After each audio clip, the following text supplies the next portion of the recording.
Shalom. Tugiye kurimbana umuririmbyi wa 68 mu ndirimbo z'agakiza.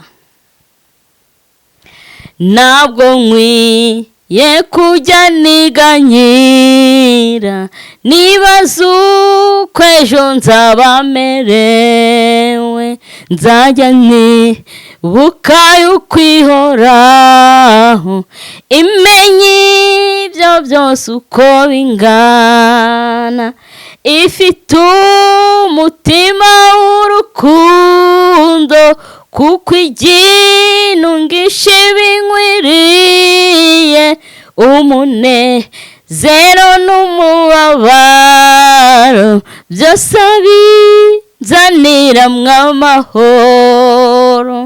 Umunezero n'umubabaro byose abinzaniramwo amahoro.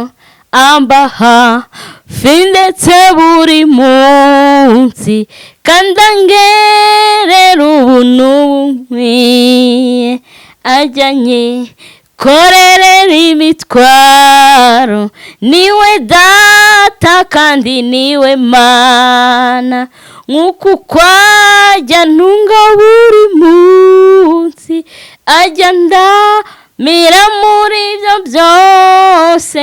Buri munsi azajyamo imbaraga, iryo ni isezerano yampaye. Buri munsi azajyamo imbaraga, iryo ni isezerano yampaye. Mana yanjye komeza ujye umfasha, ngutaramire neza icyo umbwira, more nizeye ijambo wambwiye, sinkabure ku mbaraga zawe. No mu bikomeye biriho ubu, undamburira amaboko yawe, umpa imbaraga ku buntu bwawe, kugeza igihe uzaza kunjyana. No mu bikomeye biriho ubu, undamburira amaboko yawe, umpa imbaraga ku buntu bwawe, kugeza igihe uzaza kunjyana.